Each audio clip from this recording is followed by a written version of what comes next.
Welcome back to Secret Speaks. How has your day been? Now let's uncover the mystery hidden in today's story. Christmas will be peaceful if you're not here, my daughter-in-law said.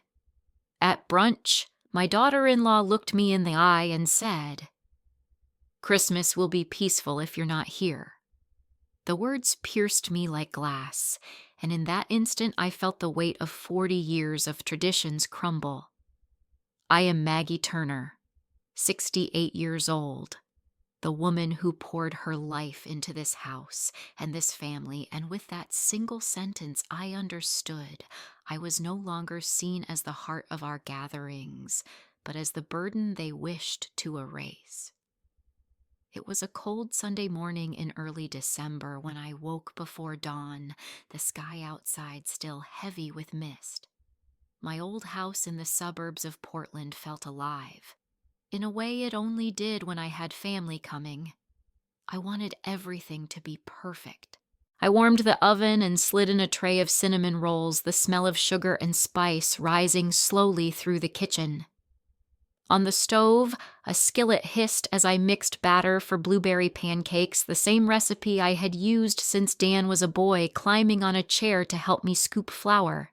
By 8 o'clock, the dining room was set with my mother's china polished until each plate gleamed under the soft glow of the chandelier. I arranged a vase of roses from my own garden at the center of the table. Their deep red petals carried the scent of summer into the gray December morning. The coffee pot burbled and steam filled the air. I lit the fireplace to chase away the chill and stood back surveying everything, my heart full of that familiar mixture of pride and anticipation. The crunch of tires on the driveway made me straighten. I wiped my hands on my apron and hurried to the door. Emma and Jake burst inside first, their cheeks pink from the cold. "Grandma, it smells so good," Emma cried as she wrapped her arms around my waist. Jake's sticky mittens clutched at me as he grinned already, asking if there were pancakes. My heart lifted as it always did. Behind them, Dan stepped in his dark coat dusted with drizzle and gave me a quick hug that felt more polite than warm. Stephanie followed, balancing a sleek designer bag on her arm, her coat perfectly tailored, her hair immaculate. She looked around the living room with her usual air, scanning as if taking inventory rather than visiting a home. I helped the children out of their coats and sat them at the table with warm lots of food. Dan drifted toward the kitchen where the cinnamon rolls sat steaming. He grabbed one with a boyish grin, and for a moment I saw my little boy again. Then he glanced toward Stephanie, who stood stiff at the counter scrolling on her phone, and his smile dimmed. We all sat at the table. Plates clinked, syrup poured, the chatter of Emma telling me about a school play filled the room. Jake's small voice piped up with a story about his soccer team.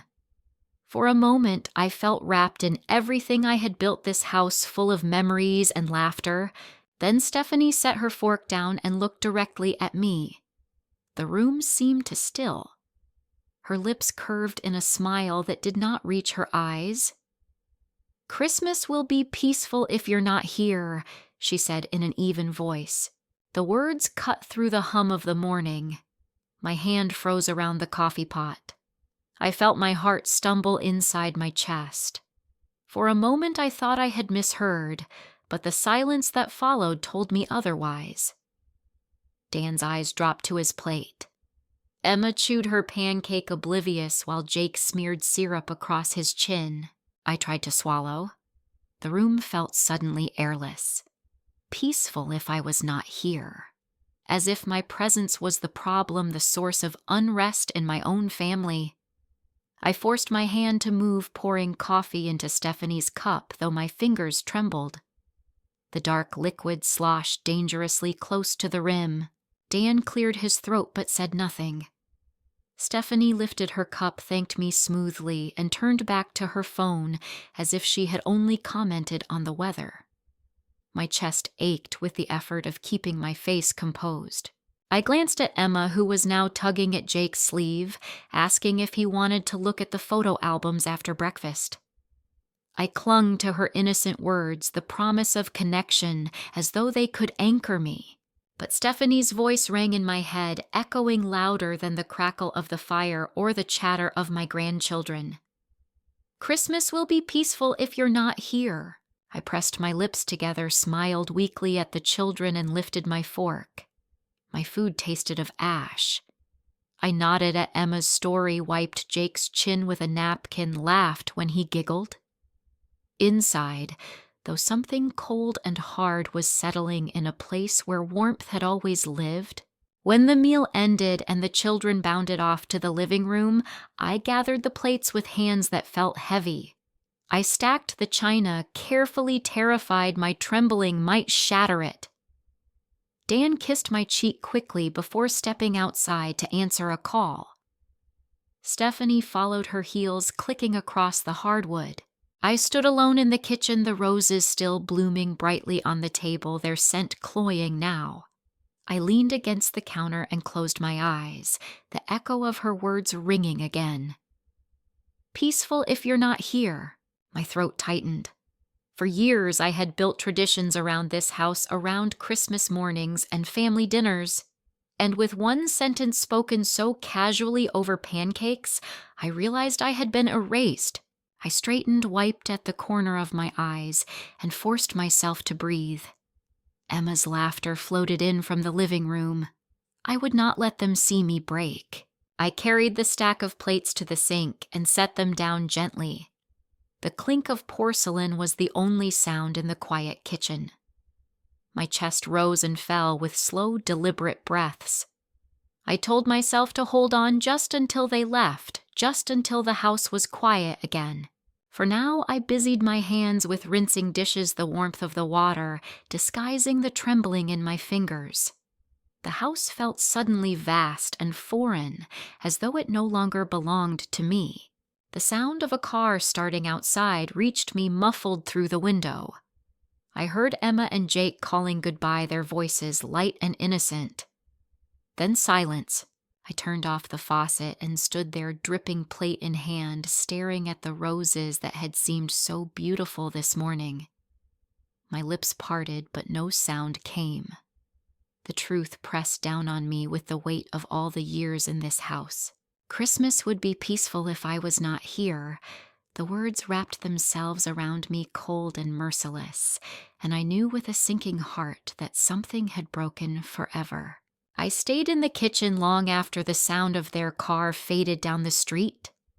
The house was quiet again, the kind of silence that used to bring me comfort after a busy holiday meal, but now it pressed down on me heavy and suffocating. I set the last dish to dry and wandered into the living room, my hand grazing the back of the old couch that Richard and I had bought the first year we moved here. The fabric had faded, but it carried the weight of countless evenings of Dan sprawled with his toys, of Richard dozing with the newspaper balanced on his chest. This house had been mine for 38 years. Every corner told a story. The hardwood floors creaked in the same familiar spots, a song I had learned by heart. The staircase railing bore a small nick, where Dan had once crashed his toy truck, leaving a scar that never quite sanded out. In the dining room, the china cabinet stood like a sentinel guarding the plates and cups passed down from my grandmother. I opened the glass door and traced the rim of a delicate saucer, remembering the Christmas dinners when these dishes shone under candlelight, when laughter echoed instead of the hollow quiet I felt now. My eyes drifted to the mantel above the fireplace. The photographs, lined neatly in silver frames, captured the milestones of our lives. Richard in his work shirt, grinning next to a freshly painted fence. Dan at 5 years old, holding up a crooked gingerbread house we had built together. The three of us smiling beside a snow-covered tree at Mount Hood one long ago December. Each image held a world that seemed impossibly distant. I lowered myself into the armchair by the window, the one Richard had favored in the evenings.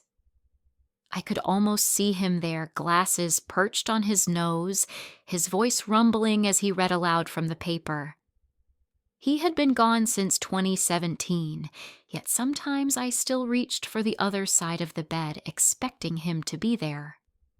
The ache of his absence never fully dulled. I remembered our last Christmas together, the glow of lights on the tree, his hand squeezing mine as carols played softly in the background. Even in illness, he had insisted on hanging the angel Dan had made in second grade, the paper wings bent and frayed, taped together more than once. The angel still sat in the ornament box in the attic. I had kept it safe all these years. To me, it was more precious than anything Stephanie's glossy silver ornaments could ever offer. That little angel represented a time when love mattered more than appearances, when Christmas meant gathering, not competing. My mind carried me back to a night in 1989. Dan was 4 and could barely keep still as we decorated the tree. Richard lifted him high so he could set the star at the top, his small fingers shaking with excitement. I had stood there with a camera laughing as they wobbled the star, tilting precariously before settling into place. The house had smelled of pine and sugar cookies. Later that evening, we sat around the fireplace sipping cocoa while the record player spun Bing Crosby. Richard's arm was warm around my shoulders, and Dan had curled up at my feet, drifting to sleep as the lights twinkled. Those nights lived inside these walls. I could feel them pulsing in the grain of the wood in the faded carpet where toy soldiers once marched. Even the kitchen held echoes. I could almost hear Richard teasing me about my cinnamon rolls being too sweet, his grin betraying that he loved them just the same. Dan had perched on the counterflower on his nose, proudly declaring he would be a chef one day. Now when I walked through those same rooms, I felt only the draft that slipped in through the old windows, the hum of the refrigerator, the hollow sound of my footsteps. The warmth that had once been woven into the fabric of this house seemed to have been stripped away by Stephanie's cold words. I rose and wandered to the hallway where Dan's old bedroom still held the bookshelves lined with Hardy Boys novels and the pennants from his high school soccer team. Dust coated the surfaces now, but I remembered the nights he begged me to read just one more chapter, his eyes bright with imagination. Richard had built that shelf with his own hands, sanding it smooth in the garage, and surprising Dan the week of his 12th birthday. I touched the wood and closed my eyes, wishing for a moment that I could step back into that time, even for an hour. The dining table caught my attention when I passed again. I could still see Richard at the head carving a turkey Dan bouncing in his seat, the china glistening in candlelight. Christmas had once been the heartbeat of this house, a season of belonging and joy.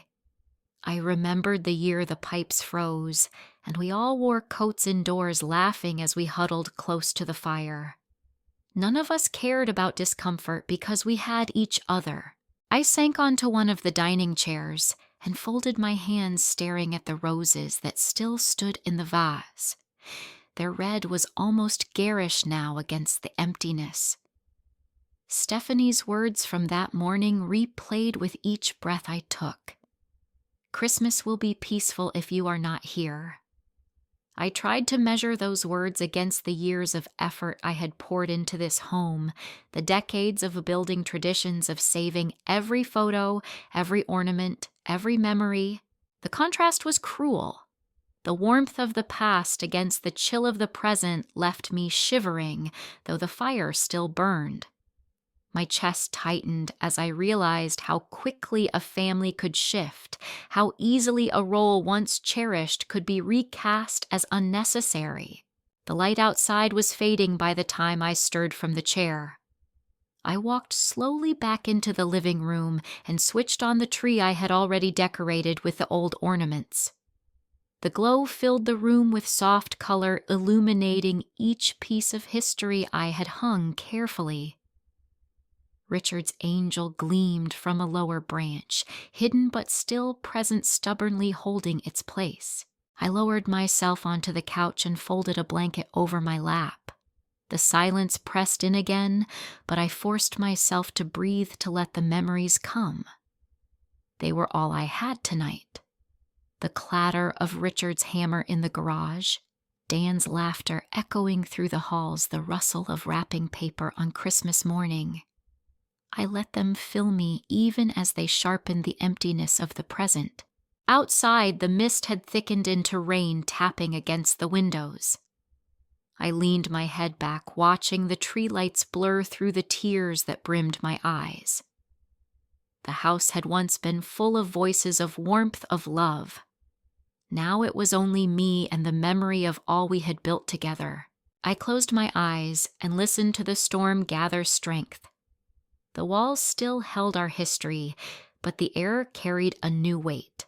The weight of knowing that the traditions I had protected for nearly 4 decades no longer belonged to me. The storm passed during the night, leaving the streets washed clean by morning. When I stepped out onto the porch to collect the paper, the air smelled sharp and damp, the kind of air that reminded me of Decembers long ago, when Richard and I would bundle Dan in layers and take him to see the lights downtown. I carried the paper back inside and tried to lose myself in the crossword, but my mind drifted again and again to the brunch table, to Stephanie's words that still rang in my ears.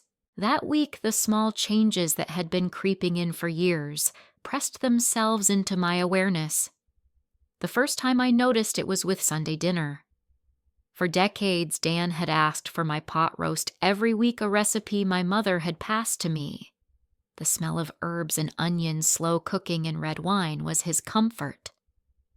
Then one evening, Stephanie arrived carrying boxes of takeout pizza. She set them down on the counter with a smile and said the kids preferred something fun. I had laughed politely, though my pot roast was already in the oven, and told myself it was just one night.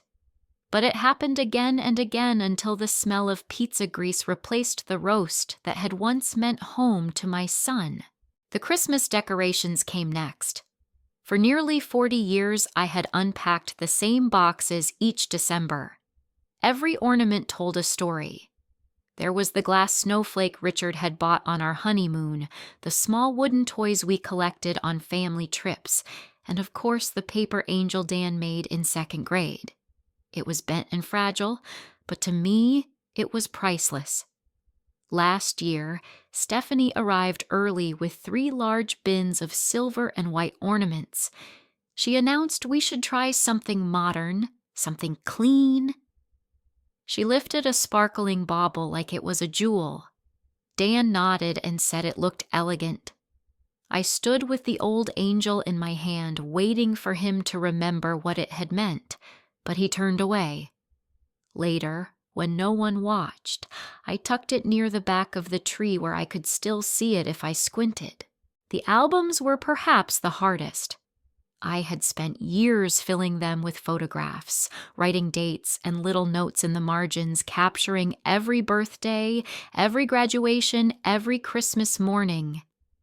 Emma loved those albums.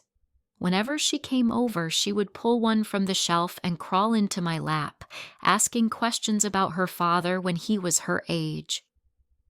One Sunday not long ago, she did just that, tugging at my sleeve and asking if we could look. Before I could answer, Stephanie waved her hand and said the albums were dusty and fragile, that the pictures on her phone were better quality. Emma's face fell.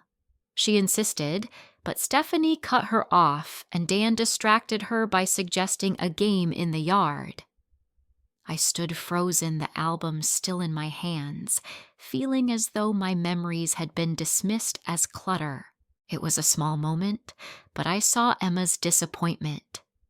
She wanted the stories, the history, the proof that her father had once been a child like her. And I wanted to give it to her. Yet in that instant I was silenced, my role erased with a polite smile. I remember another evening soon after. The children were in the living room, their laughter spilling through the doorway. I had pulled an album from the shelf, determined to share it with them anyway. Emma came running when she saw it open on my lap. She pointed at a photo of Dan covered in chocolate frosting on his 5th birthday and squealed with delight. I started to tell the story when Stephanie entered. Her heels clicked on the hardwood, her eyes fixed on the album. She said those pages were old and brittle, and that we should not risk damaging them. Emma tried to protest, but her voice was soft, hesitant.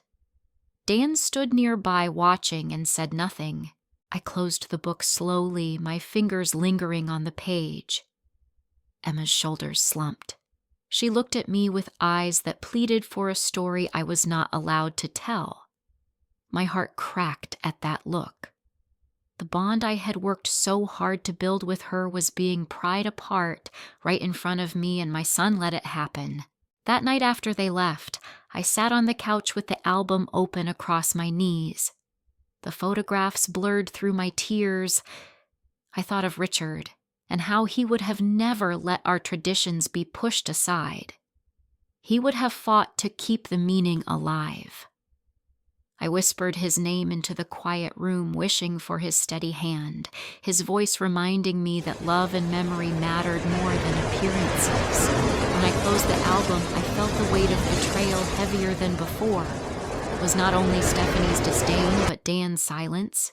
His silence shouted louder than her words. In that silence, I heard consent. I heard agreement.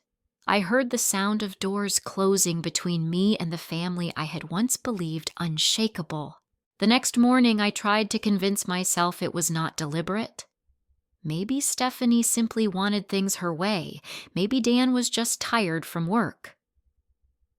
I poured myself coffee and stared out at the garden, but doubt gnawed at me. I remembered every shrug, every polite nod, every moment when Dan could have spoken and chose not to. Emma's sad face stayed with me. I saw her small hands folded in her lap, her eyes searching mine for reassurance. I had none to give. For the first time, I wondered if the bond between us, between grandmother and grandchild, could survive being cut off at its roots. That thought lingered through the day. I baked cookies, the kind Dan used to beg for, hoping the act would soothe me. The smell filled the house, but when I tasted one, it seemed flavorless, empty. Baking had always been love made tangible, but now it felt like a habit that no longer reached anyone's heart.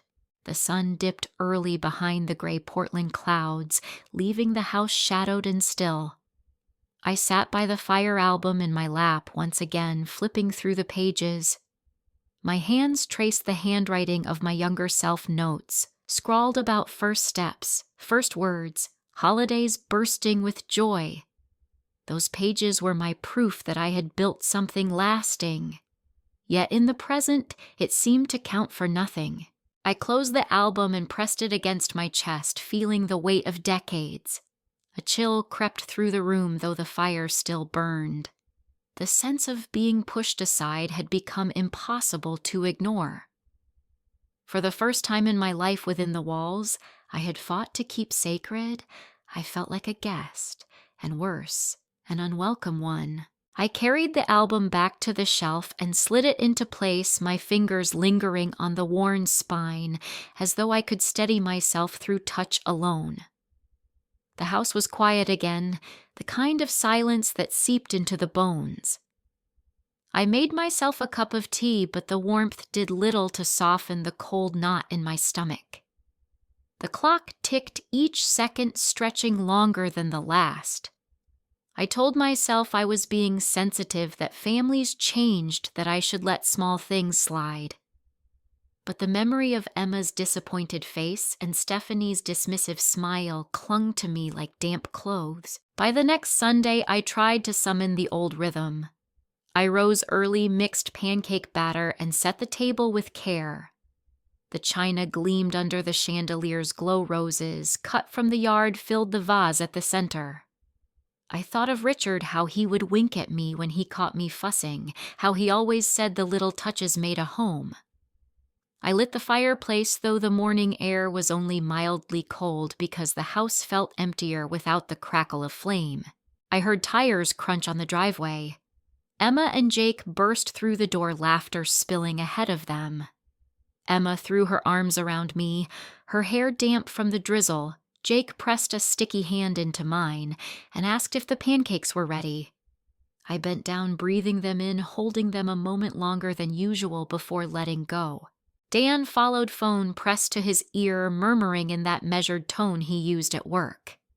He kissed my cheek absently, already half turned back to the conversation. Without removing his coat, he stepped onto the porch, his voice carrying just enough for me to hear the strain in it. Stephanie was last. She glided in immaculate as always, her coat belted tight, her hair untouched by the rain. She set her purse on the counter like she was unpacking in a hotel, not arriving at family brunch. She smiled thinly when I asked how her week had been. Busy, she said, before pulling out her phone again. The children sat at the table and I served them plates, pouring syrup and cutting pancakes into bite-sized pieces. For a little while there was chatter and clinking silverware, the comforting hum of a family meal. I let myself relax, savoring Emma's story about her school project, Jake's description of a soccer goal. I clung to those voices as if they might drown out the unease pressing in from the edges. Then I caught it. Emma leaned toward Jake, whispering about a party. She mentioned balloons and cupcakes. I asked whose birthday it was, and she chirped Hannah Morrison's. My chest tightened. The Morrisons lived a few streets over, but I hadn't heard a word about the celebration. I looked at Stephanie, waiting for her to fill me in. She avoided my eyes, cutting Jake's pancake into smaller squares with deliberate precision.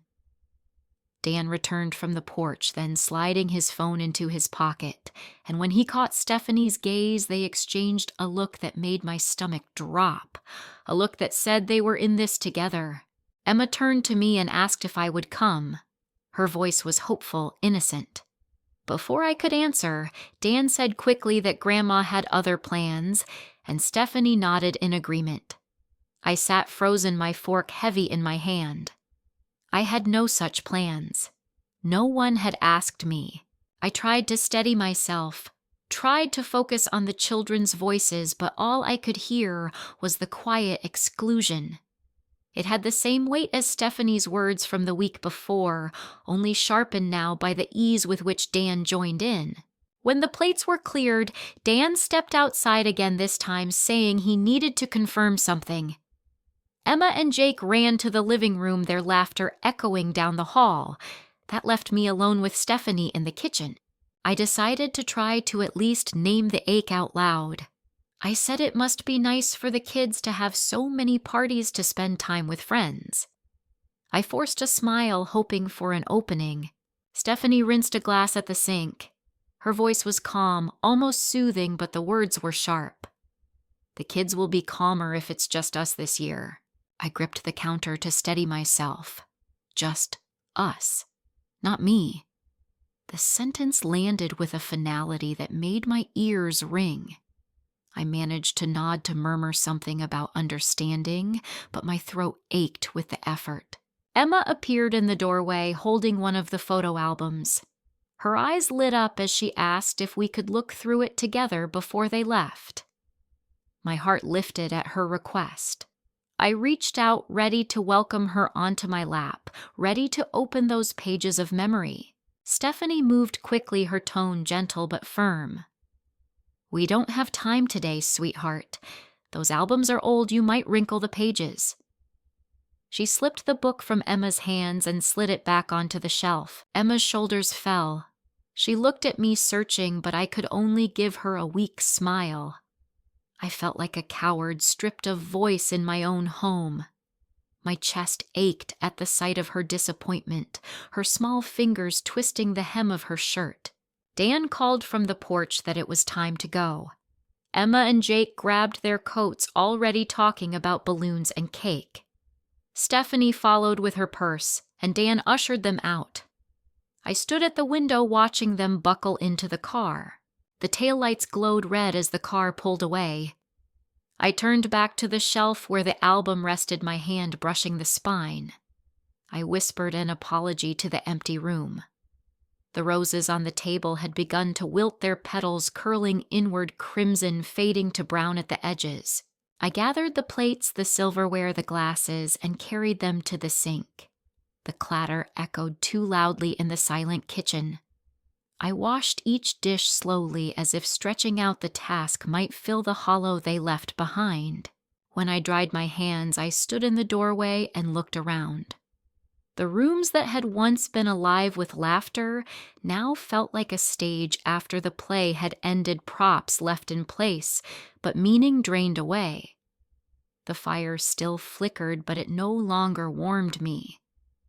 I had become a spectator in a life I had built, and I could feel the walls shifting, closing, as though they were preparing to move on without me.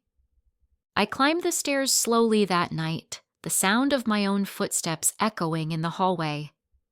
The bedroom door creaked as I pushed it open, and for a moment I half expected to see Richard sitting on the edge of the bed, folding down the quilt the way he always did. The room smelled faintly of cedar from the old dresser and of lavender from the sachet I kept in the closet. His side of the bed had been empty for years, but there were nights when I still reached across in the dark, searching for the warmth of his shoulder. I sat on the edge of the mattress, my hands resting on my knees. The words that Stephanie had spoken circled in my mind, heavy and unrelenting. "If you're not here."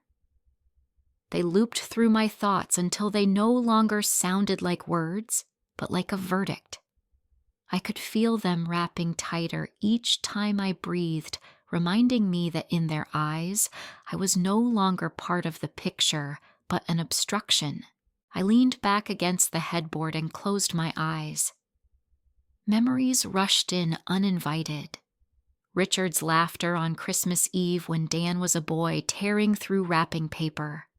The warmth of his hand in mine when the doctor gave us bad news and the world tilted on its axis.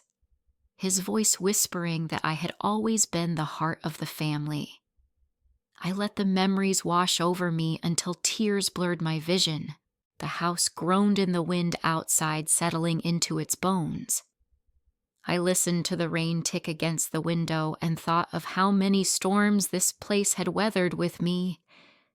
For decades I had believed these walls protected me, but now I felt as though they were keeping me and holding me hostage to a role that had been rewritten without my consent. I rose and moved toward the dresser, pulling open the top drawer where Richard's watch still lay. The face was scratched, the leather strap cracked, but I wound it every few weeks to hear the steady tick. I held it in my palm now, the rhythm calming and sure, so different from the chaos inside me. I whispered into the empty room that I wished he were here because he would have known what to do. He would not have let anyone make me feel small in my own house. Hours passed with me moving from chair to bed to window, unable to find peace. Each time I closed my eyes, I saw Emma's face when Stephanie took the album from her hands, or I heard Dan's silence when his wife dismissed me.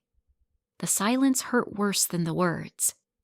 A mother can forgive many things, but watching her son stand by while she is erased is a wound that cuts too deep. At some point in the night, I walked to the closet and pulled out the box where I kept my papers. Inside were insurance forms, bank records, and the will I had written after Richard's death. I unfolded it on the bedspread and stared at the words that left everything to Dan. The house, the savings, the heirlooms, the very things that had defined my life. My hand trembled as I traced the lines.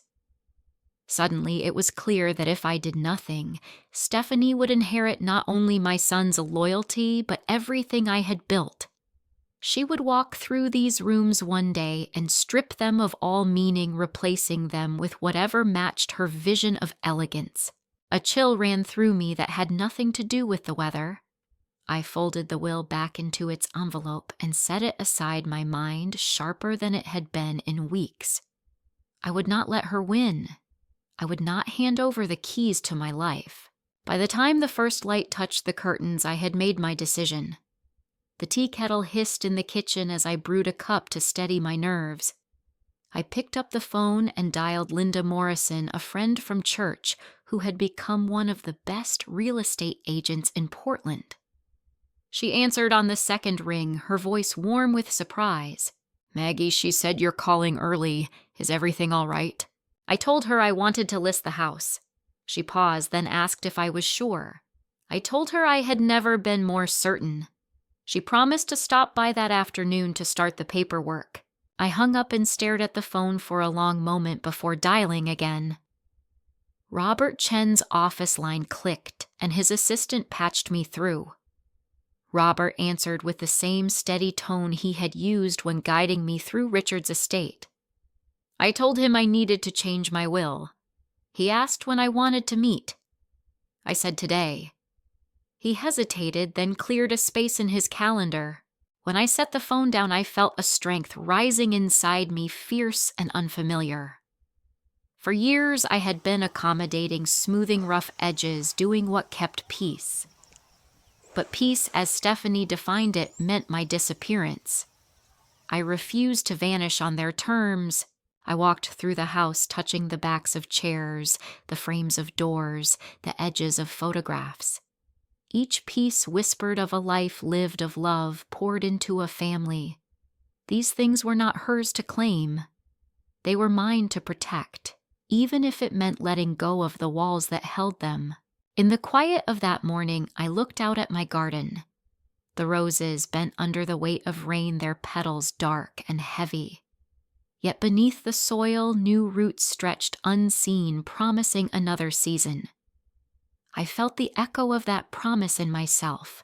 I pressed my hand flat against the glass, the cool surface steadying me. I whispered to the empty room that I would not be erased. Not by silence, not by dismissal, not by anyone. Stephanie might believe she could reshape the family, but I had spent a lifetime building it. And if protecting that meant tearing down the stage she wanted to stand on, then so be it. The clock chimed 9, and I knew Linda would be on her way soon. I straightened the dining room table, adjusted the roses in their vase, though their heads drooped, and waited. My decision had been made. I would not surrender the legacy of my life to someone who had never respected it. I would take control before it was stripped from me. I walked through the living room to pass the time, my eyes landing on small details I had stopped noticing years ago. The framed photo of Dan in his high school soccer uniform, the dent in the coffee table from when Emma had dropped a toy truck, the quilt Richard's mother had sewn that still draped across the couch. My fingertips brushed the fabric as I moved toward the hall. I wanted to straighten things before Linda arrived, to make the house look like the home it had always been, not the place Stephanie wanted to erase. When I opened the small desk drawer near the stairs searching for a pen, I found a phone tucked between a stack of old envelopes. I pulled it out and recognized it immediately. It was Dan's old iPhone, the one he had replaced a few weeks earlier. He must have left it behind and forgotten. The case was scratched, the screen smudged with fingerprints, but when I held down the button, the screen lit up with a faint glow. I hesitated. It felt like trespassing, but a nagging thought pushed me. I told myself I would only check to see if there was anything important, something he might need. The phone unlocked without a code, and suddenly I was looking at his world. Notifications lit the screen. iMessage was still signed in his iCloud, still syncing. I scrolled through the most recent thread. Stephanie's name appeared at the top. My stomach tightened as I tapped it open. The first message I saw was from her, dated just days earlier. Lonely old woman. My hand trembled. She was talking about me. Dan had replied, asking if she thought maybe they should soften their approach. Stephanie's response was immediate. "We've been gentle for too long. She'll never get the hint unless we make it clear. She needs to move into one of those communities. She'll adjust." I pressed my hand over my mouth. My eyes blurred, but I kept reading. A message from her last month. "Once she's gone, we can renovate completely. I have so many ideas for how to modernize it." The word "gone" echoed inside me. They were planning a future without me discussing it like a business deal. I scrolled further back, unable to stop myself, though each word sliced deeper. Stephanie had written about boundaries, about how the children were too attached to me, about how nostalgia was dangerous. Dan's replies were short, hesitant, but never a refusal. He had gone along his silence, recorded in text, as damning as any agreement. My heart pounded. I set the phone down, then picked it up again, desperate for more proof of what I had felt but tried to deny. My hands shook as I opened his email app. It was still logged in. At the top were receipts, forwarded invoices from a design firm downtown. I opened one. Interior design consultation. Living room overhaul. Estimated total $22,000. The notes section made my breath catch. Project timeline to begin after property transfer. I opened another. Furniture removal haul away fees included. Yet another listed samples of flooring paint swatches in sleek shades of gray and white. Each line item felt like a hammer pounding at the walls around me. Stephanie had already mapped out how she would strip this house, bare erase Richard's handiwork, toss aside the heirlooms, repaint the history until nothing of me remained. I sank into the chair by the desk, the phone heavy in my palm. For a moment the room spun. I could hear Richard's voice in my memory telling me to stand tall, reminding me that love was not weakness. But in that moment, I felt gutted, reduced to a problem to be solved, an obstacle to be cleared. I scrolled back once more to a conversation from months earlier. Stephanie had written to Dan. "We should really consider pushing her to downsize. She doesn't need all that space. Think of how much happier we would be here." Dan's reply came quickly. "I don't know how she would take it." Stephanie's answer was merciless. "She'll resist, but once she sees how happy we are, she'll understand." I closed my eyes and let the phone rest on the desk. My breath came in shallow bursts, anger and grief colliding until I could not tell them apart. I wanted to throw the phone across the room, to shatter it like the illusion I had been living under, but I forced myself to place it gently on the wood. I needed it intact. It was evidence, proof of what they had been plotting, of what I had known in my bones, but dreaded to face. The grandfather clock in the hall struck 10, the chimes reverberating through the house. I sat very still, staring at the faded rug, listening to the sound fade.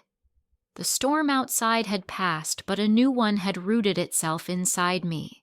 When I finally rose, I carried the phone with me. I walked through each room slowly, the weight of betrayal pressing against my ribs.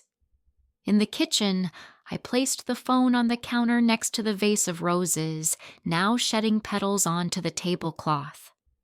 I whispered into the stillness that I would not let them take this house from me, the way they had already tried to take my place in the family. The words "lonely old woman" replayed again and again, but instead of crushing me, began to harden something inside. If they saw me as an obstacle, I would be one they could not move so easily. I poured myself a glass of water, steadying my hands against the counter. Linda would be here soon, and Robert later in the afternoon. My decisions were already in motion, but now I had the fuel I had not known I needed. Proof undeniable and cruel that I was not imagining things. I picked up a fallen rose petal and rolled it between my fingers until it tore. The sound of the tear was soft, almost hidden, but to me, it felt final. I placed the pedal on the table, lifted the phone once more, and carried it with me toward the living room. The fire had burned low embers glowing faintly in the grate. I stood before the mantel where family photos lined the shelf.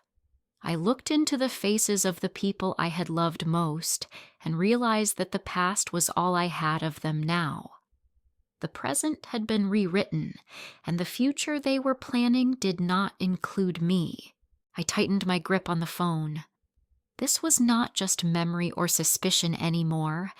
This was truth written in their own words, recorded in invoices and receipts.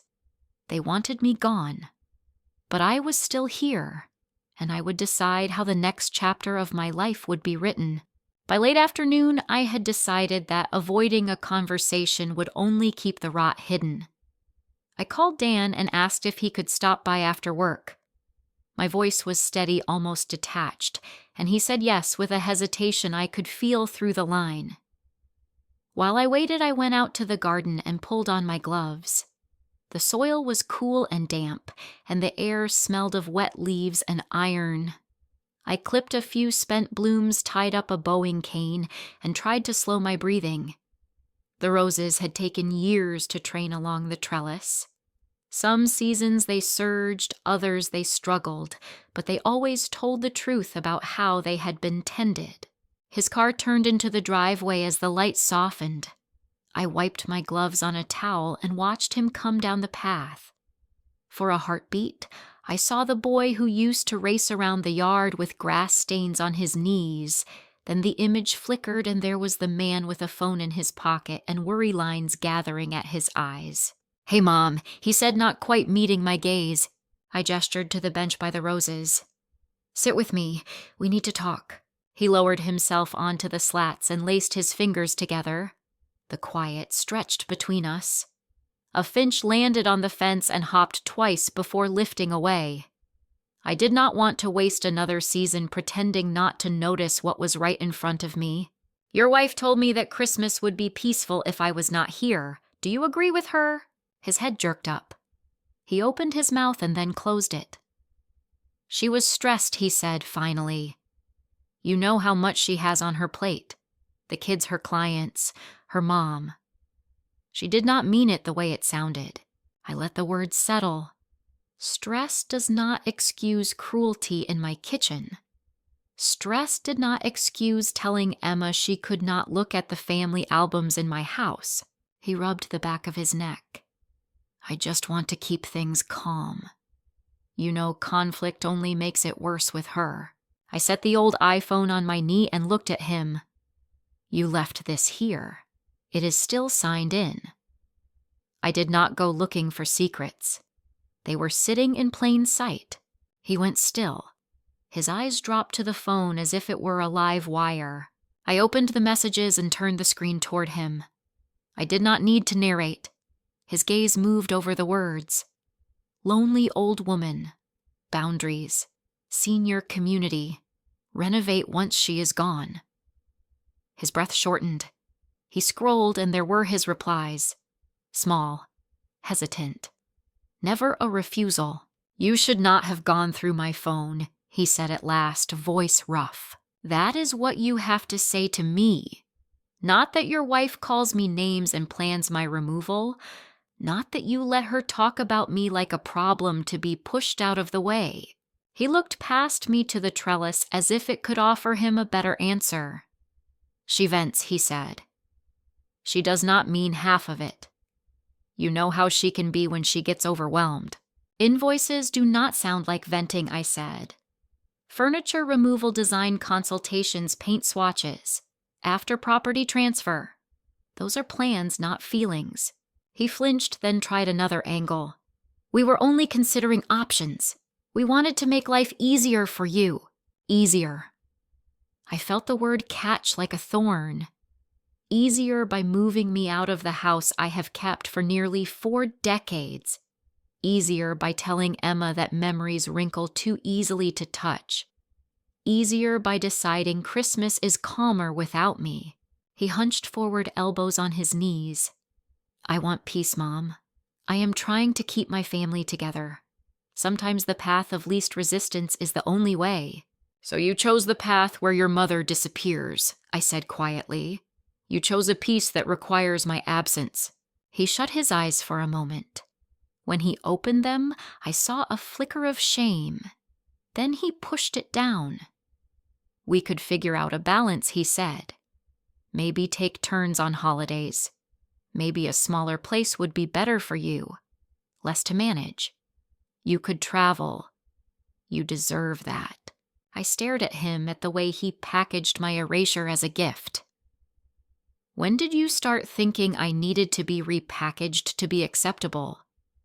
When did you start believing that my place at the table was negotiable? He did not answer. The evening light faded a little more. A breeze moved through the roses and the scent lifted around us, sweet and stubborn. I set the phone face down on my palm. This is not only about Stephanie, I said. It is about you. You stood by. You let her decide what I am allowed to be in this family. You let her draw a circle and place me outside it. He swallowed. I do not want to fight. I am not fighting, I said. I am stating a fact. A son either stands up when his mother is demeaned or he does not. You did not. His jaw tightened. He reached out a hand toward the phone, then stopped halfway. Mom, please. Put the phone away. We can talk about this without digging through messages. The messages were the least painful part, I said. The painful part was the silence in my kitchen while your wife told me that peace would come if I vanished. He sat back defeated, but still unwilling to step over the line that would change anything. I saw it then with a clarity that felt like cold water. He was not going to choose me. He was going to choose the quietest path, and that path was the one where I did the leaving for him. I stood and the bench creaked. He looked up startled. The roses brushed my arm, and a thorn caught my sleeve. I freed the fabric carefully. The small tug of pain steadied me. I have already called a realtor, I said. Linda will help me list the house. I have called Robert to change my will. I am not asking for permission. I am informing you. He stared at me as if the ground had shifted. You are selling. This is the family home. It is my home, I said. It has always been mine to tend and to love, and now it is mine to release. The proceeds will not be a prize for anyone who saw me as a problem. They will go to people who need help more than you need a new paint color. He opened his mouth, then shut it. I could see the calculations behind his eyes. Stephanie will lose her mind, he said finally, almost under his breath. I know, I replied. That is not my problem to solve. He rose slowly as if his legs had forgotten how to hold him. He looked around the garden with a strange expression, like he was seeing it for the first time. He touched the back of the bench, then let his hand fall. Mom, he said, voice low. I never wanted to hurt you. Wanting and doing are not the same, I said. I wish you had wanted to defend me as much as you wanted to keep the peace. He flinched again. The finch returned to the fence and the sky went a shade deeper. Somewhere a neighbor closed a car door. Ordinary sounds went on while my life shifted into a new shape. He took a breath as if to argue, then exhaled instead. What do you want me to do? He asked. I want you to tell your children the truth, I said. Tell them that their grandmother loves them. Tell them that grown-ups sometimes make choices that hurt and that it is not their fault. Tell them that every story in those albums still belongs to them, even if someone else says they do not. He nodded slowly, eyes on the ground. I do not know what will happen, he said. I do, I said. I will be fine. You will figure out who you are without asking your wife to decide it for you, or you will not. Either way, I am done waiting for permission to exist in my own life. We stood in silence. The light slipped lower and the roses glowed faintly in the dusk. He took a step toward me, then stopped. I thought for a moment he might reach for my hand the way he did when he was small, but he let his arm fall to his side. I need to go, he said. I nodded. He walked back up the path, shoulders tight, and climbed into his car. The engine turned over. He did not look back as he pulled away. I stayed where I was until the sound faded. The air cooled further and the rose leaves stirred like a whisper. I pressed my palm to the rough wood of the bench and felt the grain bite into my skin. Then I went inside, set the phone on the desk, and washed the dirt from my hands at the kitchen sink. When I dried them, I could still smell the garden on my skin, green and honest. In the quiet that followed, I wrote a brief message to Robert confirming our meeting, then another to Linda to say I was ready for photographs whenever she could arrange them. I closed the laptop and stood in the doorway looking out at Twilight. The morning Linda arrived, the sky was the pale gray of winter, and the air felt thin and cold in my lungs. She came with a young assistant who carried a metal post and a folded rectangle of corrugated plastic. They worked with an unhurried efficiency that calmed me. Linda touched my arm and asked if I was ready. I told her I was. The assistant hammered the post into the front lawn, the sound ringing down the block. When he slid the sign into place and stepped back, the words, "For sale," shone clean and undeniable against the grass. Linda walked through the rooms with her tablet noting angles for photographs, asking about light in the afternoons, pausing at the mantel to compliment the old silver frames. She spoke about timing, about listing copy, about a photographer who could come tomorrow if the weather held. I followed her from room to room, answering questions, steadying myself on the familiar edges of furniture, as if the house itself were a hand I could hold. By the time they left, the neighborhood had begun to stir. A couple walking a golden retriever slowed at the curb and looked from the sign to the front windows. The mail carrier paused on the porch and asked if I was moving far.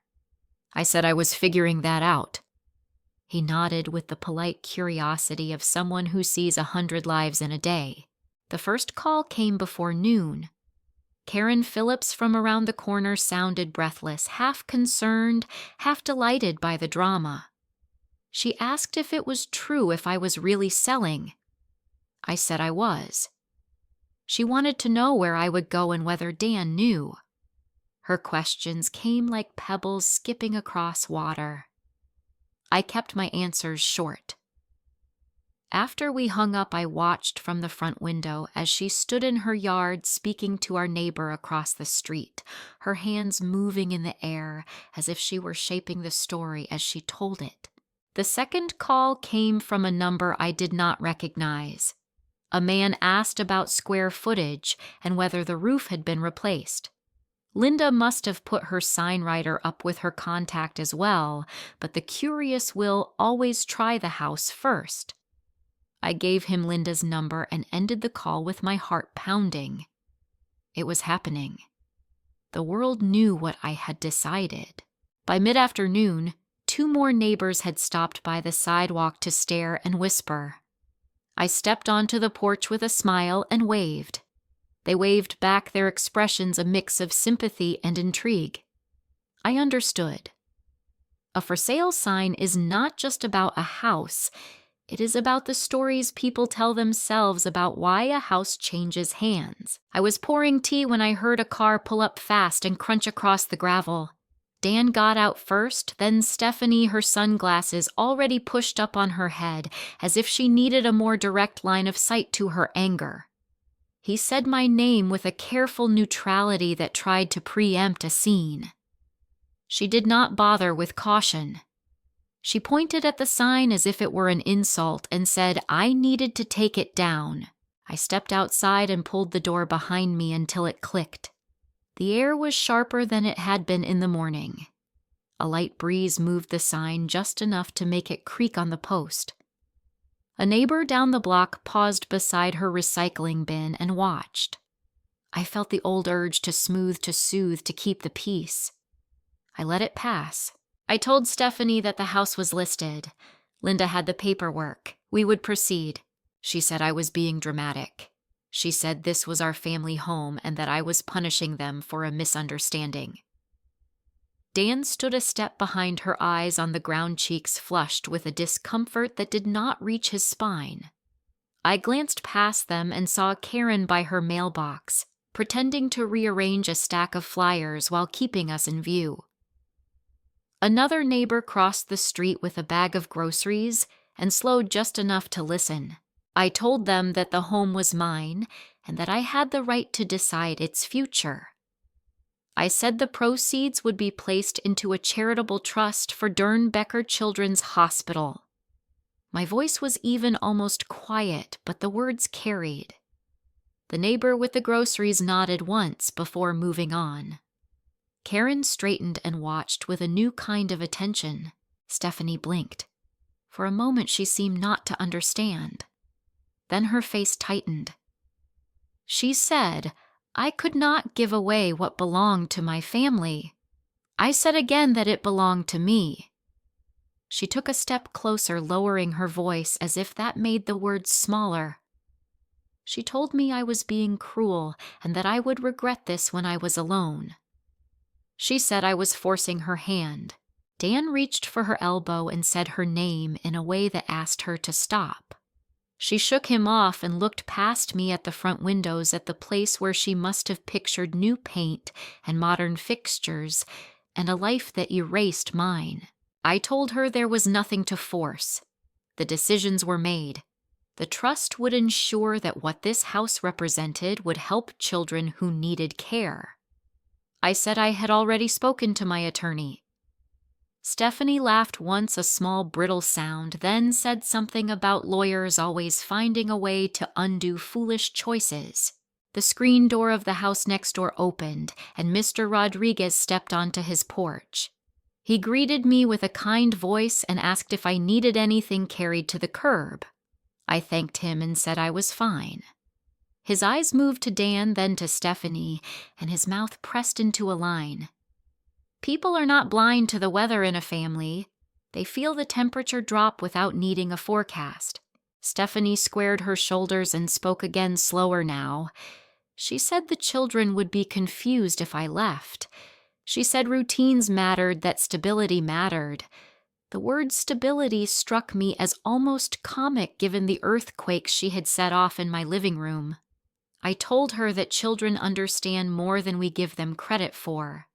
I told her that love can adjust to new places, and that Emma and Jake would be welcome in whatever home I made. Dan finally looked at me. For a second, I thought I saw the boy who had once stood in the kitchen doorway after scraping his knee waiting for me to make it better. He said we should talk inside. I shook my head. This conversation had lived in shadows long enough. If the neighborhood saw what was happening, that was not my shame to carry. Stephanie said the sign would scare buyers because they would smell drama. I said buyers would smell a well-kept house and a clean transaction. I said Linda would handle the rest. Stephanie made a sound of frustration and turned to Dan as if to marshal him to her side. He stayed where he was. A car slowed as it passed the driver, glancing at the sign and then at the small gathering. The moment stretched brittle and bright. I felt oddly calm, anchored by the cool air and the way the light caught on the white letters in the yard. This was not vengeance. It was clarity made visible. Stephanie said one more thing, a warning that sounded like a threat about how hard it would be for me to see the children if I moved away. I felt a flash of fear, then a steadier feeling rose beneath it. I told her that there are laws about grandparents and that I would always do what was necessary to keep my bond with Emma and Jake. I said I would not be bullied out of their lives. Karen cleared her throat from across the way. She called out that her sister's friend had set up a legacy gift for that same hospital and that it was a fine choice. Mr. Rodriguez nodded and said the hospital had helped his nephew. The air shifted then almost imperceptibly, as if the weight of opinion had moved a few inches in my direction. Stephanie's color rose high in her cheeks. She said we were making a spectacle. I said the spectacle had begun when she announced in my dining room that peace required my absence. The words left my mouth without heat. They were simply true. Dan touched her arm again, and this time she let him guide her toward the car. He turned back for a second and met my eyes. He said we would talk. I said I would be at Robert's office later and that he could call me when he had something new to say. He nodded once. They got into the car and pulled away too fast, tires spitting loose gravel. Silence flowed in to replace them. Karen lifted a hand in a small wave and went back inside. Mr. Rodriguez gave me a little salute with 2 fingers and disappeared into his house. I stood on the porch and looked at the sign.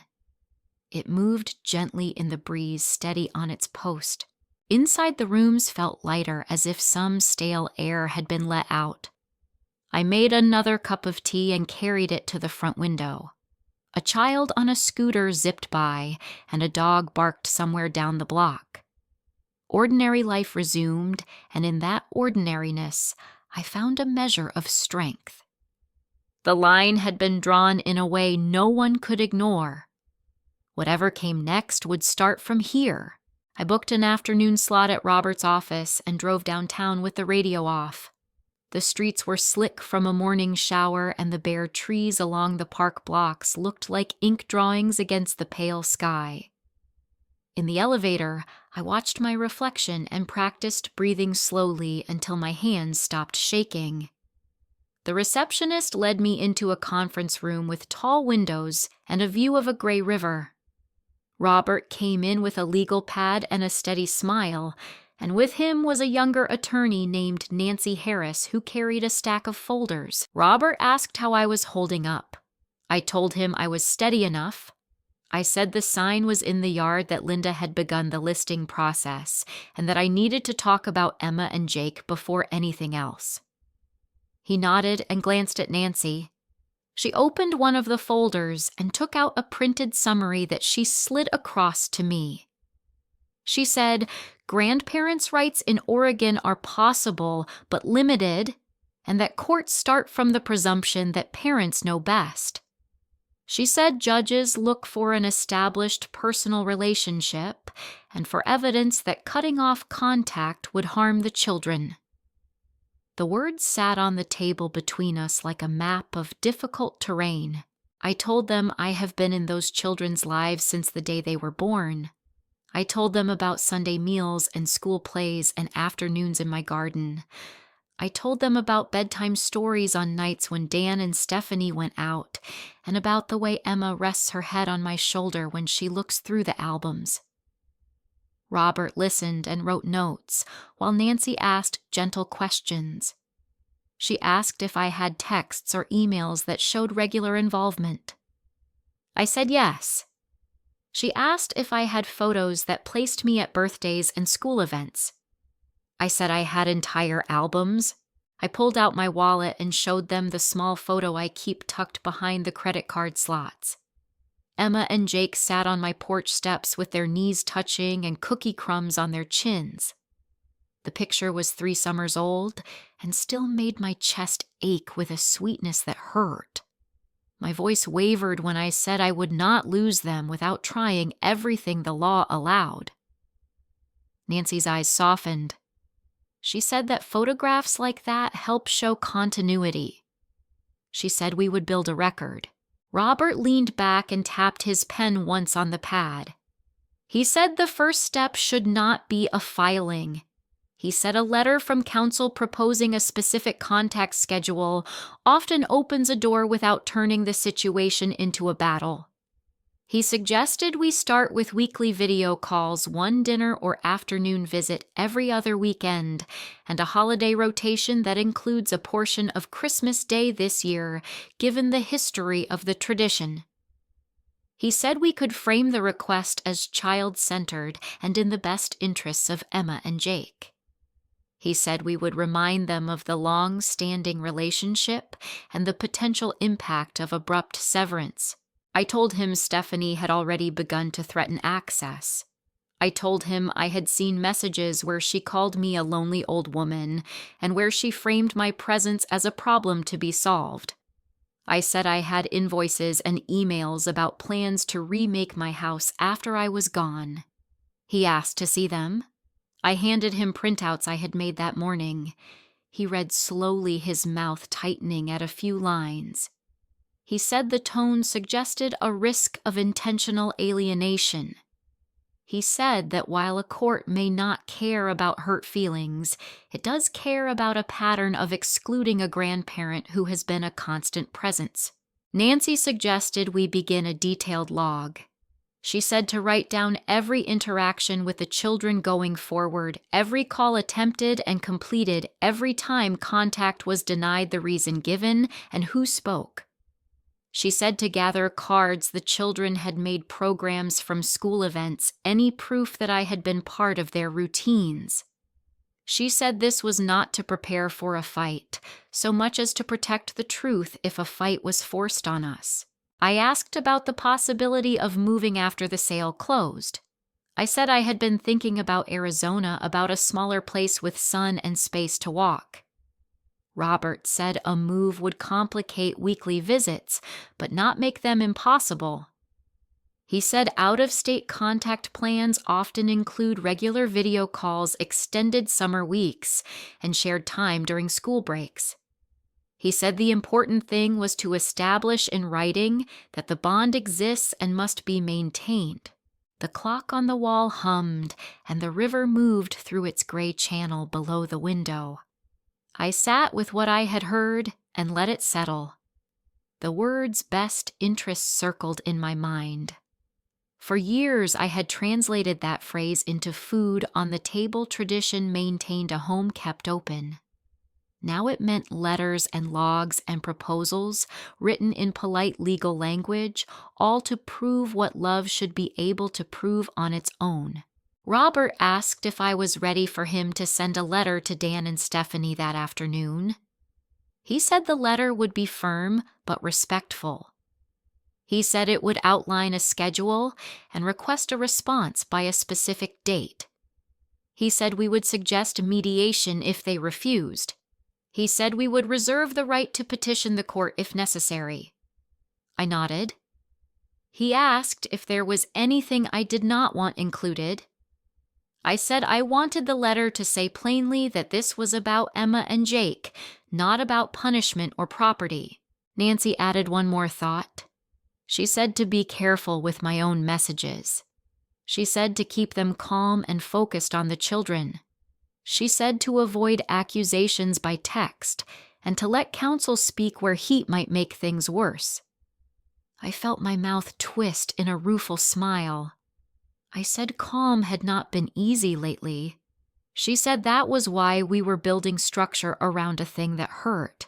Robert drafted the letter while I waited. I watched the river and the soft movement of rain along the glass. The room smelled faintly of paper and clean coffee. When he slid the draft across, I read it slowly. It spoke in measured sentences about history and continuity and the effects of abrupt disruption.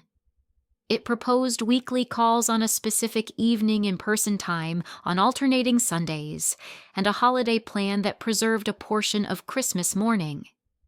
It suggested a neutral mediator if they preferred a third party. It asked for a reply within 10 days. I signed the engagement letter and initialed the draft. Robert said his assistant would send it certified today and by email for speed. Nancy handed me a blank contact log with columns already printed and a short checklist for preserving communications. The practical neatness of it steadied me. On my way out, I paused by the window and pressed my palm lightly against the cool glass.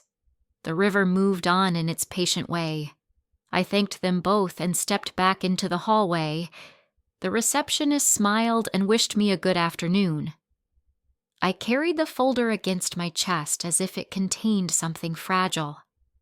In the elevator, I opened my wallet again and looked at the photo of Emma and Jake. I told them in my head that I was doing this for them, for the part of them that loves stories about where they come from. Outside, the rain had thinned to a mist. I did not feel like driving home right away, so I walked a block to a small cafe and ordered tea. At a corner table, I spread the checklist and the blank log and began to write. I noted the brunches, the albums, the times Emma had asked for stories, and the way she had curled into my side to listen. I wrote down the day Stephanie took the book from her hands. I wrote down the sentence that had started everything. The pen moved steadily, and with each line, the fog in my head cleared a little more. Back home, I pulled a storage box from the hall closet and began filling it with what would become the record. Photographs with dates on the back. School programs with Emma's role circled. A watercolor Jake had painted of my garden. A note Emma had written in large, uneven letters that said she loved my cookies best. I labeled a folder with their names and set it in the box. The label looked simple and ordinary, but to me, it felt like a declaration. Evening came down soft and early. I made soup and ate it standing at the counter, then rinsed the bowl and set it on the rack. The house felt altered again, but in a different way than before. It no longer pressed in with emptiness. It felt like a place preparing for movement. I sat with the box at my feet and the folder on the table. The kettle hummed. Outside, the first few drops of a new shower tapped the window. I rested my hand on the folder and took a breath that reached all the way to the bottom of my ribs. The plan was set. The love that had made this house a home would not be boxed up and labeled fragile. It would travel with me, written now in a language the world could not ignore. Chapter 10. Linda's photographer arrived the next morning with a wide lens and soft shoe covers. He walked the rooms like a quiet cat, asking me to pull a curtain here and straighten a frame there. Linda trailed him with a staging kit, swapping a throw pillow, setting a bowl of green apples on the kitchen island, tucking a folded quilt over the arm of the couch. She spoke in a low, reassuring voice about showings and a private list of buyers who liked homes with gardens. I followed her through each room and felt a strange mix of sorrow and relief as the house began to look like a picture in a brochure, less like the place where Richard's laughter had once lived. Around noon, my phone buzzed. Dan said he had received Robert's letter. He spoke carefully as if the words had edges. He said we should talk as a family. I said I would be home in the afternoon. He said they would come by after school pickup. The hours in between stretched thin. I walked the garden, cut a few roses that were still brave against the cold, and set them in fresh water. I placed the contact log on the dining table and lined up a pen beside it. When the car finally pulled in, I saw Emma's face pressed to the window and Jake's hand waving a small hello. My chest softened and then tightened again when I saw the stiffness in Dan's posture and the set of Stephanie's jaw. They came in without taking off their coats. The kids ran to me and wrapped their arms around my waist. I knelt to their height and told them I was glad to see them. Emma asked if we could bake cookies. Jake asked if the dog next door was out. Stephanie said we did not have much time and that we needed to address the letter first. We sat in the living room, the four of us on the couch and chair, the children on the rug with a basket of wooden blocks. Dan cleared his throat and said the letter felt aggressive. I said it was not a weapon, it was a structure to protect what had always been true. He said weekly calls and scheduled time would be difficult during the holidays. I said we could start with a short video call on Thursday evening and a few hours next Sunday, then adjust. The air seemed to thicken with each exchange, as if the room itself braced for impact. Stephanie leaned forward. She said I was creating drama and dragging outsiders into private matters. She said no judge would tell her how to manage her children's time. I said no one wanted a judge, that the letter asked for cooperation. She laughed without humor and said cooperation would start when I stopped making choices out of spite. She said the sign in the yard was proof. Dan lifted a hand as if to slow her, then let it fall. He said this did not have to be a fight. He said we could figure something out if I would delay the sale and the trust. I looked at him and saw in his eyes not compromise, but calculation, a wish to push the mess past the next bend in the road. I said the sale would proceed and the trust would stand. I said this conversation was about Emma and Jake. Emma had been lining blocks by color. She glanced up at the sound of her name. Jake drove a toy car along the edge of the rug. Stephanie's mouth flattened. She said the children were already confused that I had upset them by changing everything. I felt heat rise in my chest and held it down with effort.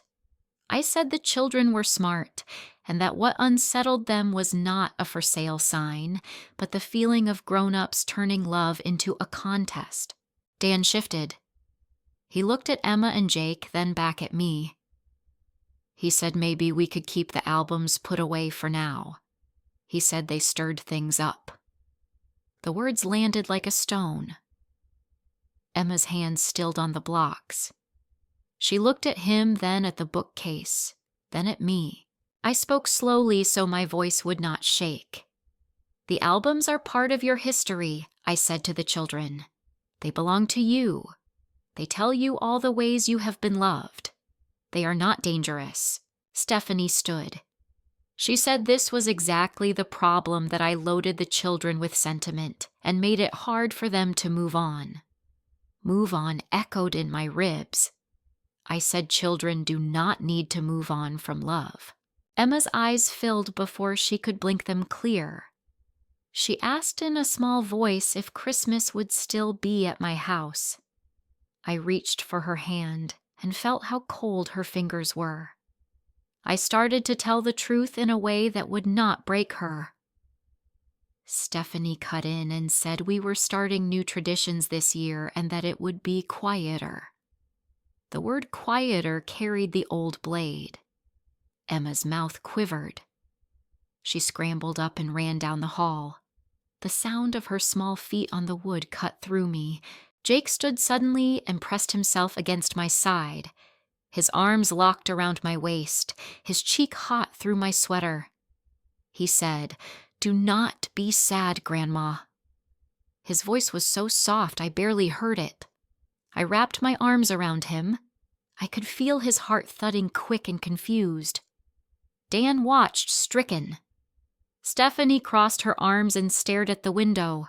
I told Jake I was right here and that I was not going anywhere he could not find me. I told him we would talk on the phone this week and that he could tell me about his soccer practice. I felt his little body relax a fraction. He nodded against me and then pulled away to look up at me. "Are we still having cookies?" he asked. The simplicity of the question nearly undid me.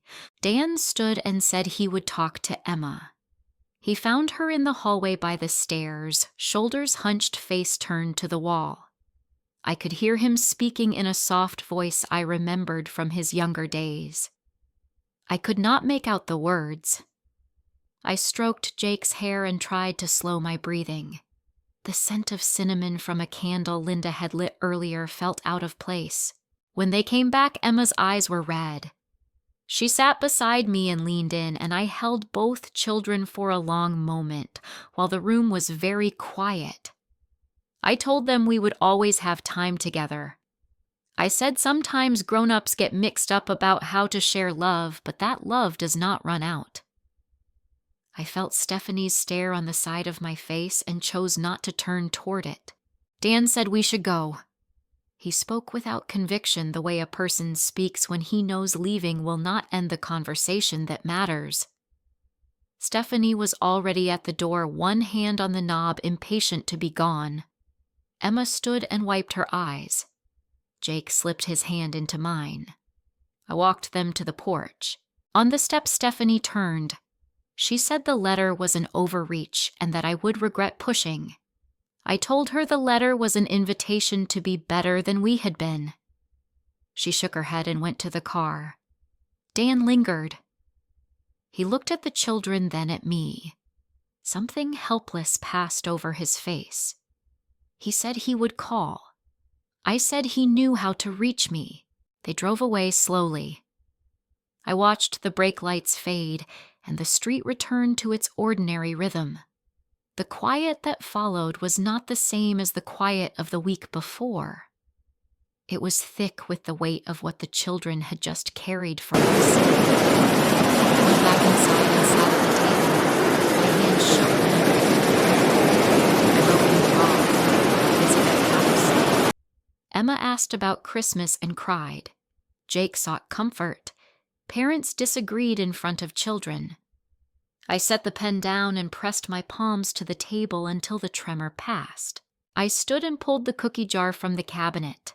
I did not bake.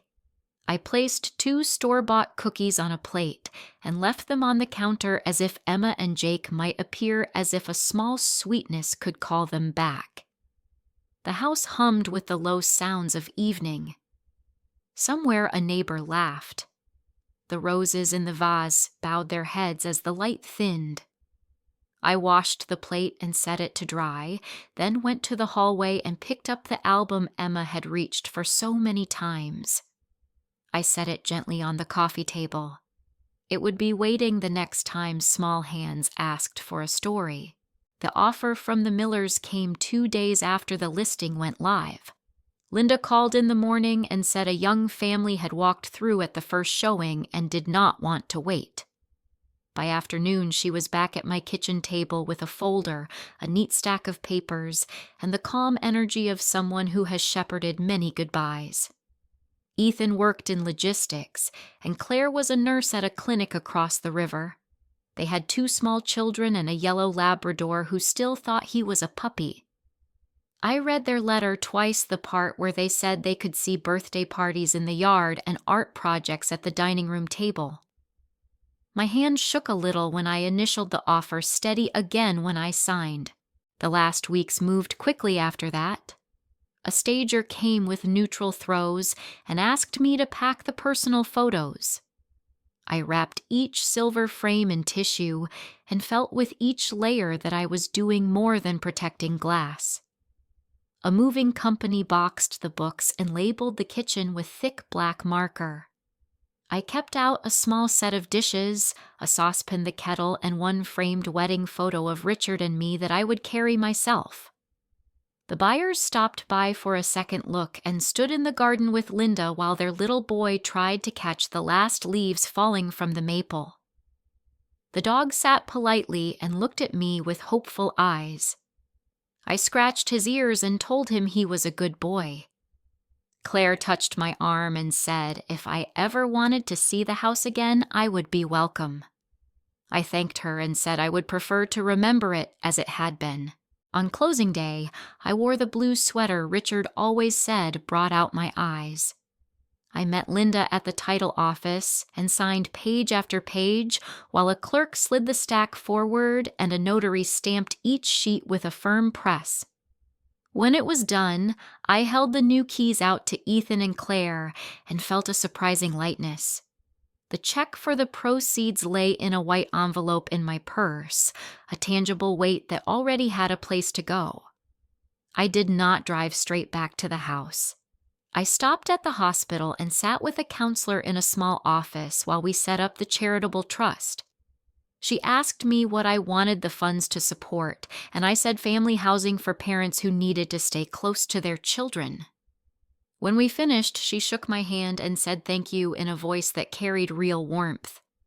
I stepped back into the parking lot and tilted my face to the thin winter sun. My last night in the house was quiet. I slept on fresh sheets in a nearly empty room and woke before dawn. I walked through each space and let it speak. The kitchen smelled like clean soap. The living room held the soft outline of furniture on the rug where the feet had rested for years. In the hall, I pressed my palm to the place where Dan had measured his height against the wall in pencil. The mark was still faintly visible. I touched it and then let my hand fall. I locked the door behind me and laid the keys on the porch for Linda to pick up. The morning air bit at my cheeks as I carried the last box to the car. The engine turned over. I sat for a moment with my hands on the wheel and said a quiet goodbye without words. I drove south through gray valleys that opened slowly toward a brighter sky. By the time I crossed into Arizona, the light had changed. It was clearer, thinner, and it made edges look honest. Sedona rose from the red rock like a promise I had not known I needed. The apartment I rented was small and square and bright. The windows looked out at a ridge that shifted color from peach to rust to wine as the day moved. I slept the first night on a borrowed mattress and woke to a silence that was not empty but new. The first week I felt untethered. I stood in the small kitchen and did not know where to put the spoons. I reached for a light switch that did not exist and bumped my hip against a counter that came too far into the room. In the grocery store, I forgot the layout after I reached for milk and found myself in a row of tortillas and chili powder. I missed the creak of my old staircase. I missed the way the sun slid through the dining room at 4 p.m. I missed the hum of a neighborhood that knew my footsteps. I decided to give myself tasks. I signed up for a beginner's class at a studio called Red Clay Pottery. The room smelled like earth and warm water. The teacher showed us how to center a lump of clay on the wheel. My first bowl wobbled and collapsed. I laughed with the woman next to me, a retired librarian named Joan, who wore a scarf the color of desert sky. The second attempt held. As the wheel spun under my hands and the clay rose between my fingers, I felt a quiet focus I had missed for years. The process pulled me into the present. There was no past and no plan, only pressure and water and a shape taking form. On Saturdays, I joined a walking group that met at a trailhead just after sunrise. We followed red dirt paths that climbed between juniper and prickly pear. The air smelled like dust and pine. The rocks held warmth even in the cool months. My legs ached by the end of each hike, and the ache felt clean. A woman named Ruth told me about the best place to buy sturdy boots. A couple from Minnesota shared their thermos of sweet tea and pointed out a hawk riding a current of air so smoothly it looked suspended. Each week I went a little farther. Each week the silence inside me loosened. On Tuesdays, I volunteered at a small shelter run by a woman named Marla who seemed to know every dog by heart. She handed me a leash and introduced me to a stocky mix with golden eyes and a white blaze on his chest. His tag said, Baxter. He pulled at first, then fell into step beside me as we walked the perimeter fence. He leaned into my leg at the corners and sighed a dog's sigh that sounded like relief. I brushed him afterward, and he fell asleep with his head heavy on my shoe. The simplicity of that trust thawed something stubborn in me. My apartment began to look like a place that belonged to me. A thrifted table fit perfectly under the window. A row of succulents lined the sill and turned their small faces to the light. I hung a print of a red rock arch above the sofa. A neighbor named Elaine knocked one evening and brought over lemon bars on a paper plate. She said a few of us had wine on Fridays in the courtyard. I thanked her and went the next week. We sat under a string of lights while the air cooled and the sky turned a deep violet. We talked about nothing important, and it was a blessing. I kept the contact log on the small desk by the door. I wrote down calls with Emma and Jake, and the afternoons we spent on video chatting about school and soccer and the new art teacher who wore fun earrings. The first few calls felt tentative, as if all of us were afraid to touch the edges of what had happened. Slowly, the laughter came back. We made a game of showing each other one new thing each week. I held up the clumsy bowl I had made, and Emma clapped. Jake held his tablet close to the screen and panned across a Lego city he had built. I told them about a dog named Baxter who liked his ears scratched just above the white blaze. One afternoon, a letter arrived with my name written in big, careful letters across the front. The envelope was decorated with crayon stars and a small smiling sun. My hands shook a little as I slid it open. Inside was a piece of lined paper covered in words that leaned up the page and small drawings of flowers with 6 petals each. Emma wrote that she missed me and that her teacher had a jar of polished stones that glowed in the light. She asked if there were stones like that in the desert. She said she told her friend at school that her grandma made the best cookies and that they were shaped like snowflakes but tasted like butter. She said Jake said hello and that he was building a spaceship. I pressed the paper flat with my palm and felt tears rise before I could blink them away. The handwriting pulled at my ribs more surely than any argument could. It carried the real weight. It was proof that the line between us had held. I sat at the small table and traced one of the flowers with my fingertip. I saw her small hand making each petal. I saw her tongue between her teeth in concentration. I saw the part of her that reached for stories and believed them when they were told with love. I wrote back that evening with a blue pen that flowed smoothly. I told her there are stones here that catch the sun and wink like tiny eyes. I told her the desert had flowers so small you had to kneel to see them, and that I would send her a picture. I told her I had baked a batch of snowflake cookies, even though there was no snow, and that I had eaten 2 and wrapped the rest, and put them in the freezer for a day when she could visit. I did not write about pain. I wrote about what endures. Later, I held the letter against my chest and stood at the window. The red ridge was turning dark, and the first few stars were visible in the pale band above it.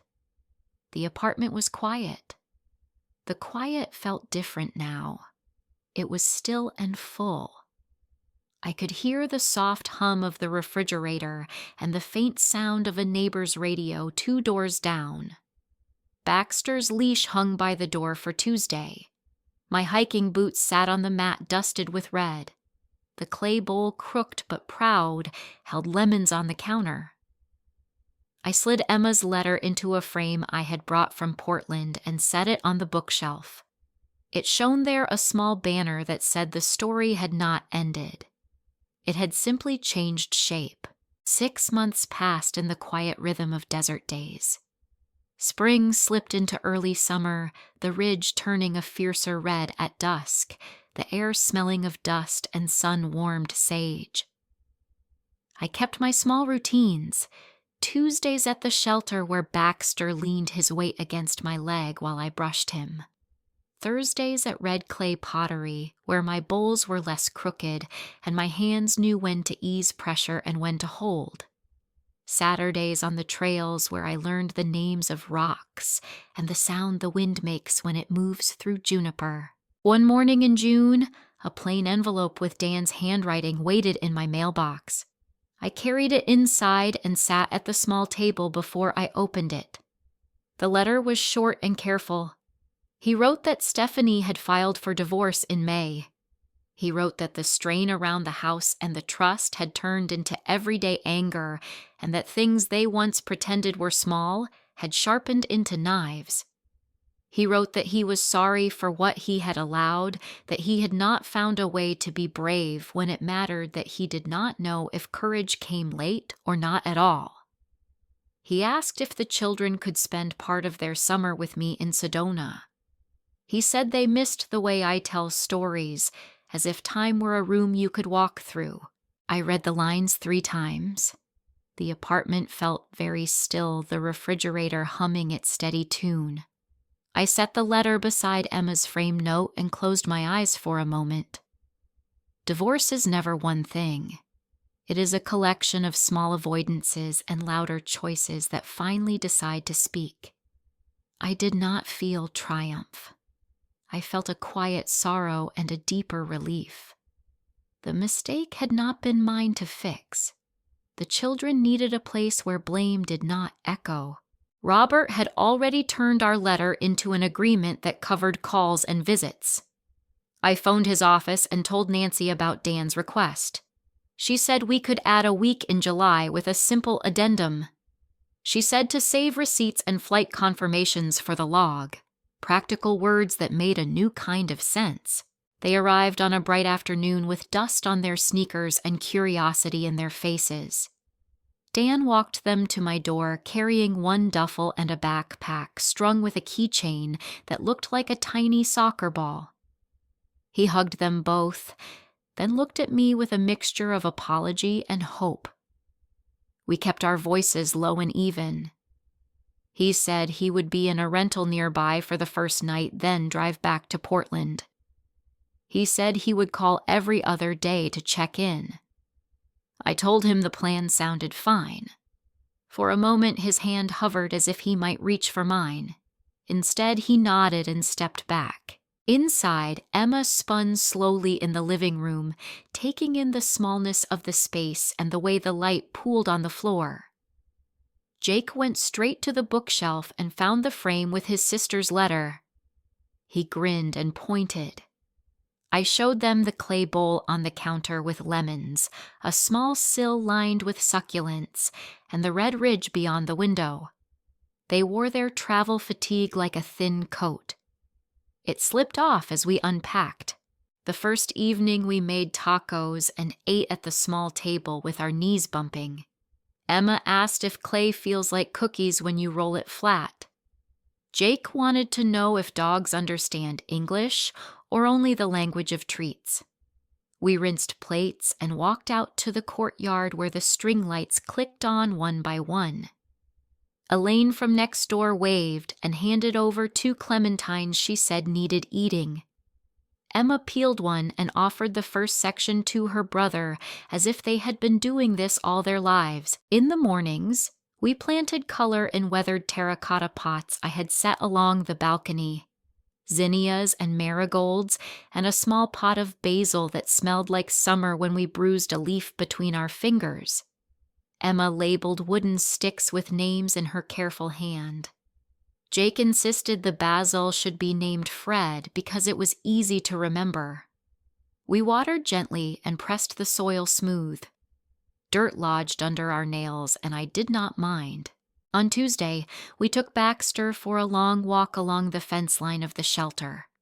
He pulled when he saw a lizard dart across the path, and then settled when Emma asked him in a steady voice to slow down. Jake carried a pocket of treats and offered one each time Baxter looked up at him. By the end of the walk, the dog matched our pace, and the children walked like they had always belonged to this routine.